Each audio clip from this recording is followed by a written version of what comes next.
Welcome to the Hi-Fi Cave. Today, DAC Fest, DAC 2022. Now, so many countries and regions have been participating in this glorious culinary competition, from the United States, from the UK to China,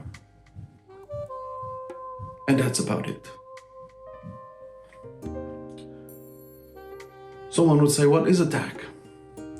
Well, mate, if you're here watching this video right now and you stumbled onto this video, you should already know what a DAC is. And if you don't know what a DAC is, don't watch this video. You won't have a bloody clue what's being said. You're either an audiophile or you're a music lover. If you're a music lover, you don't care about the mumbo jumbo. You just want it to sound good. Unfortunately, if you're an audiophile, you care about the mumbo jumbo. And some of you might even care about measurements. Well, I don't particularly like measurements. I think of them as recipes. I don't like following recipes. In the kitchen, I like to do what I like to do best. Improvise. Go with my palate. In this case, my eardrum. So we have various different DACs. We have DACs that we would consider more of an appetizer. Some of the little saber DACs that come out of China these days. Sure, SMSL, we're VMV. We have the topping, the Sonkos, the custards. We have so many of these brands. To me, they're all appetizers. They're all built around pretty much the same saber chip. These days it's an ESS. Some days it was AKM chips. Some days it was Burr Brown. Irrelevant. What matters is the sound. I'd like to welcome you all to this video and follow me today as we look deeper into the world of DACs and how we use them here in the Hi-Fi Cave kitchen. Let's go downstairs. All right, welcome to DAC Fest. So as you saw the snobbish chef describe, and as I mentioned in other videos, there's just ridiculous amount of DACs. And guys, I'm sorry it's been taking so long to put out this video because must have rewritten the outline of this episode and what it is I wanted to cover a dozen times. I keep scrapping it. It keeps feeling like I'm going into a review, and I don't want to do a review. There are far better reviewers on YouTube out there that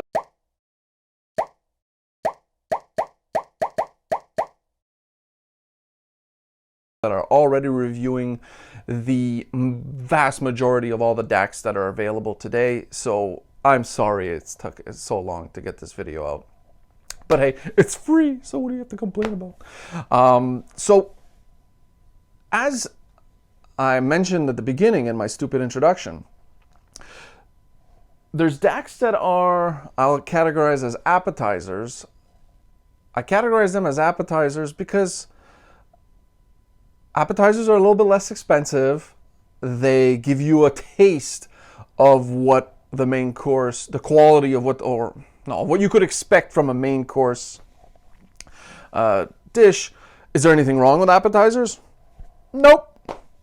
Heck, sometimes that's all I want is appetizers. I want a variety of appetizers, and it's a great option. These DACs that are under $1,000 are great options in the sense that, yeah, they're far from perfect. They all have their little quirks and little sonic characteristics. But you could, if you're content with an appetizer and it's giving you 90% of what you want, then instead of buying a main course DAC at $3,000-$4,000, you could get 2 or 3 appetizer DACs under $1,000 that one excels at, for you, a certain kind of music you listen to. The other one excels at, so the first one would be classical. The second one could be jazz and blues. And the third one is more for rock, for metal. And it's a way to go. Because guys, nothing does everything perfectly. Nothing. And I also wanted to wait to go back to the audio show that we just had here in Montreal after a few years of not having it, because frankly I needed a barometer check. I haven't been to a store. I haven't been to many friends' houses to listen to different systems. I have a couple, but I know their system so well that I know what to expect. So just coming off the Montreal Audio Show, I got to listen to ultra high-end stuff. I got to spend a good amount of time absorbing what it is I was listening to. And even though it's extremely hard to evaluate gear, specific gear at hi-fi shows, you can't, because you're listening to the sum of what is put in front of you and was tuned and positioned in a less than ideal room. That's me being polite. Less than ideal is very polite. Like, that's Chris Rock polite right there. Uh-oh. I'm gonna get a slap in the face. All right. So let's talk about the $1,000 DACs. They all have their different flavors and different ranges. So, but the one thing that comes out with all of them, to me, is the way it presents the stereo image in front of you and thus generates a soundstage. I'll say most of the DACs I've tried for me under this price point, and most of them were Sabre DAC chips, with a couple exceptions, and actually those exceptions actually treated this image a little different. I'll try not to forget and get to it after. So all of these, they present this big, massive wall of sound, assuming your system is tuned and your speaker positioning is proper to your room. It's big. It's so big. It's like a massive canvas in front of you.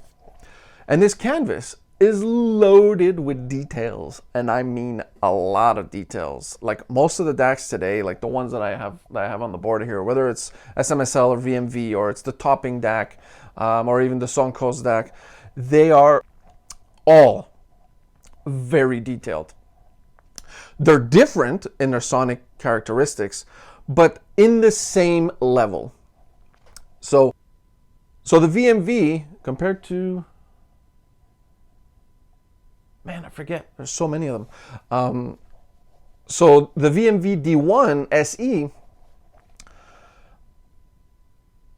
to me, had a little bit more oomph, a little bit more punch than the topping did. But the topping, I found, gave you a little bit more of air and in the details. But when I say that, I don't mean one's here and one's there. No. Guys, it's like it's in the same, you're in the same room still. Like it's, and frankly, if I were to do a blind test between a lot of these sub $1,000 Sabre chip DACs, someone without a highly trained ear would have a hard time telling the difference between some of these DACs. Someone that has a trained ear will pick it up. You'll know what to listen to, especially if you're listening to tracks that you know very well and you know by heart. Yes, you'll pick them out. But most people don't have that level. And if you're a music lover, I'm gonna jump right to the point. Every single one of these sub $1,000 DACs that are on the market today, most of them are made in China, but they're all good. They're all good. You don't need to go and spend a fortune more. But speaking of details, with all of these DACs, all of these appetizer DACs, the problem I ended up having with every single one of them after a couple weeks of listening is that this crazy amount of detail isn't always right. So there's details to the point where if you're listening to a classical symphonic orchestra, now all the details are always there. They're there in the track, right? It's just a matter of what's being pushed here and there that is making you not see or pay too much attention to what's over here, but it's still there. I'll give you an example. So you can hear a dozen violins playing, but while the dozen violins are playing, which is very, and half a dozen or 3 cellos, with a dozen violins, all playing at the same time, what you're going to hear with normally, like in a normal music setting, it's like if you're sitting in your living room and you're listening to your sound bar or whatever it is, you hear that violin, those cellos. If you really pay attention and you tell your brain to not get distracted by just what's in the front, you'll hear some of the little things, the little details that are in the back. What are those little details? Things like someone in the audience coughs, occasional movement of the footsteps of the conductor, because sometimes the microphone or some of the microphones are close to where the conductor is sitting, and you can hear those little things. Now, enter an acoustically treated room with a highly resolving sound system. Enter these DACs with these details. It's like some of these DACs, it's like they don't know what to do with all these details. So some of these DACs are putting the footsteps and the conductors or the coughs of the people in the room up front and center, along with the violins and the cellos. You really want to hear them all? You hear that to the same degree? No, I don't want that kind of detail to come and distract me from what I'm listening to. It's called music. Look, maybe you're a audiophile extreme, right? Let's put the spectrum of music lovers on one side, full audiophiles on the other side. Most people are in the range. Well, most people that spend big amounts of money on sound systems are going to be flirting with the middle, like in the median, or maybe a little bit more towards the audiophile side, in my experience. So you could be all the way at an audiophile, and you're just listening to be wowed from a technological standpoint, to have a feeling that you can pick up all these little nuances and subtle details, and you don't really care about the music. So basically, you're just listening to audiophile tracks all the time, and that's fine. But if you have a little bit of the music side, it's probably not what you want. And I'm close to the middle, but a little bit maybe on the music side. Occasionally, I'll dab on the other side. But when I want to listen to music, actually, it's interesting. So when I'm evaluating gear and I'm shopping for gear because I want to address or elevate a certain aspect of my system, then I always start with I'm more audiophiles, because I need to understand what that device is bringing to the system, and I'm listening. And once I get it and I like what I'm hearing, then I switch back to the music side. So when you're listening to your favorite tracks, I personally don't care to hear the footsteps as much as I do the violins and the cellos. I really don't. I still want to hear those things, but I want it to sound as close to what it would sound if I was sitting there listening to a live performance. Meaning, if you're sitting in the front row, you might pick up a little bit of the footstep. If you're sitting in the back row, you're not picking that up. What you are picking up in the back row still, though, is the grand openness of the stadium or the hall that you are in, along with the instruments and the performance and the crazy dynamics in the room and whatnot. But see, this is where the sub-$1,000 DACs can do so much detail, but they can't do that they do the detail as far as the treble is concerned. But I find when it comes to ambient detail and feel, so sounds that you feel but don't, well, you're hearing them, but you have a sense that you're feeling them more than you're hearing them. I don't know if that makes sense. I'll repeat it. Sounds that you hear, but your mind has the impression that it is feeling it more than it is hearing it. So the sound that these cellos and these violins are making in this concert hall, and you get a feel for the size of the concert hall. Get what I'm saying? Those are the things that these little $1,000 DACs on their own can't quite do. Now, if you're not sitting in an optimal listening position and you're in a living room setting where your speakers are up against the wall and you're just listening to music in the background, then what I just said, who cares? Who cares? Because it's ambient. So when it's ambient, bring on the details. Sounds cool. It'll feel punchy. It'll be impactful. Most of these you can tune. So if you don't find them warm enough, you just go into the filters. You can change some filters to make it warmer. If you want it more neutral, you can change to a neutral filter.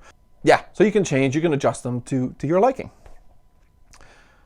So when I grabbed any of these DACs and I applied two of the sides that I have mentioned on the board, where my daughter, just above where my daughter scribbled Penny and C. Oh, and she wrote caca. For those who don't know what caca is, Google it.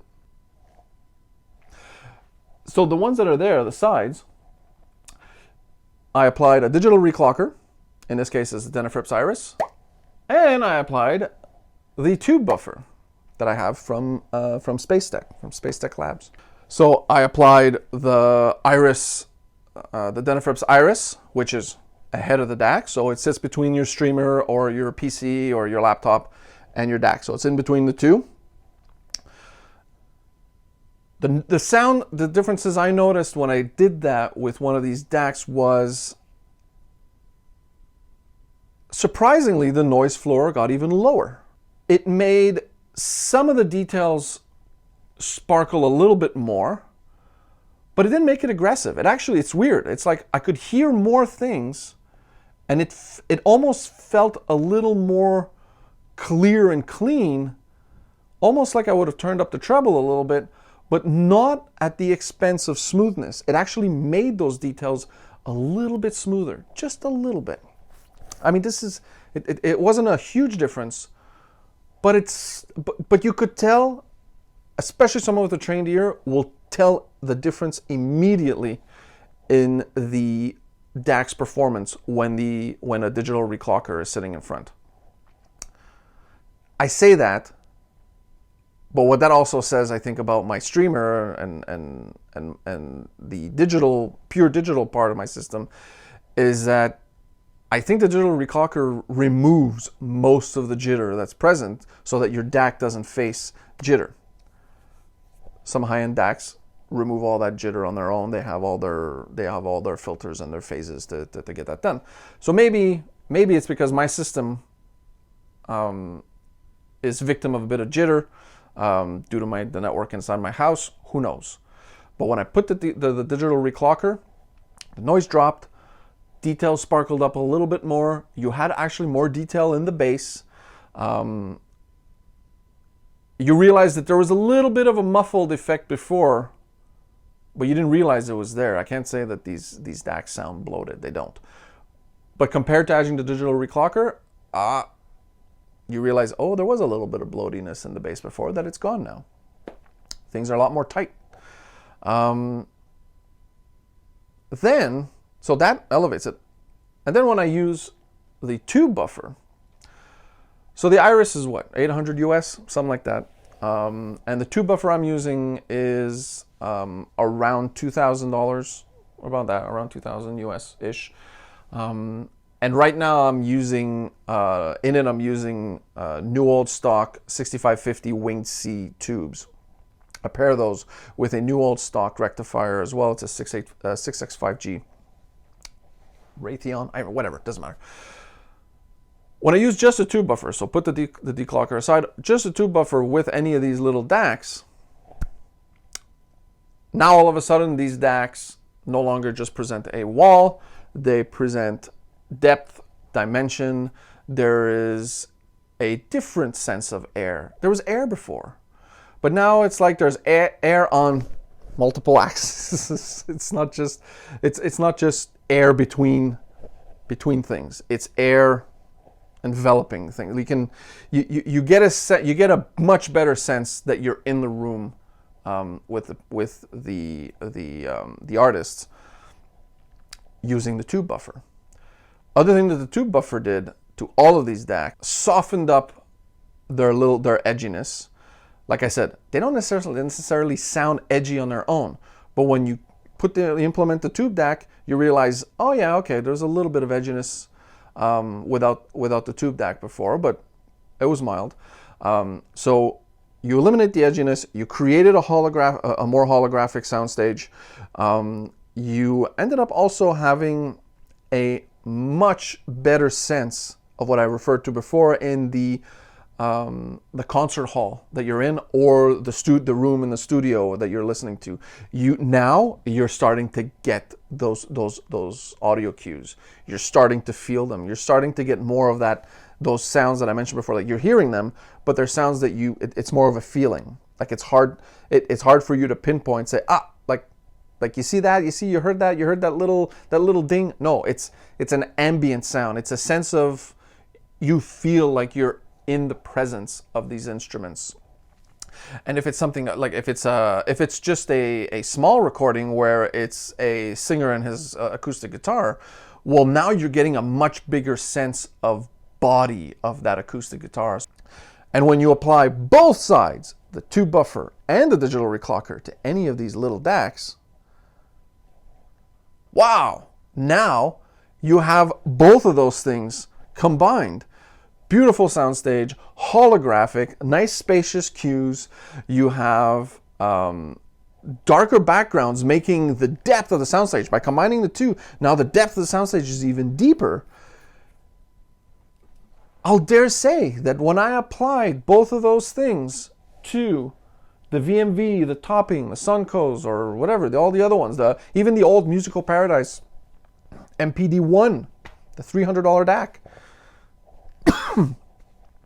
you ended up with a performance that rivaled some of the main course DACs. Namely, some of the, especially the top three that you see there. It rivaled them. And in some respects, edged them out on some little things. I mean, I don't remember the little quirks. So what did they edge out with? Like, depending on if I was using the VMV or the Topping, some things would be slightly better than the Dorsch 7. Some things would be slightly better than the Pontus 2. It depends. Okay, guys, what magic is this? Are you telling me that if I buy a $1,000 DAC off Amazon, all I have to do for it to sound a little bit better than a Pontus is go buy a $1,000 Iris and a $2,000 tube buffer? How come nobody's doing it? Oh, because it's cheaper to just buy a Pontus 2. My favorite, I did have a favorite in the sub $1,000 DACs. My favorite of all sub $1,000 DACs, I have two of them. The Musical Paradise MPD-1, very good. If you can pick up that old DAC for like $300, it is wonderful, absolutely wonderful. It is not the most impactful when it comes to bass and punch, though. Keep that in mind. It's slower, but you have a nice soundstage. You have great textured mid-range, great air. It's dynamic, very pleasant. If you're a tube fan and it's got tubes in there, it's decent. But if you're into metal or heavy rock or hip hop, or the bass is going to be lacking a little bit. My second favorite DAC out of the sub $1,000 DACs was the Denafrips Eris. The Denafrips Eris, or is it Eris 2 now? I forget. Whatever. I really enjoyed that DAC. Again, that one also I found didn't have the punch or the bass presence that most people will want, or that I wanted. But what it did have, and this one was exceptional to the rest of these DACs, is that on its own, without the tube buffer and without the clocker, the digital reclocker, it already had a great sense of soundstage. You had more depth, but it's an R2R ladder DAC. It is not a Sabre DAC. Let's recap. So you have benefits of these of using appetizer DACs is because there's the price. They're inexpensive, so you can have more than one without it breaking the bank. They all provide a great amount of detail. I mean, especially the ones that use the ESS 9038 or one of the latest ESS chips. That thing just pumps out so much detail. It's incredible. And they're dynamic and they're fun to listen to. They all are. They're all fun to listen to. The cons of these DACs, though, is they all tie in with the pros. Is that you end up having so much detail that it can be a little distracting.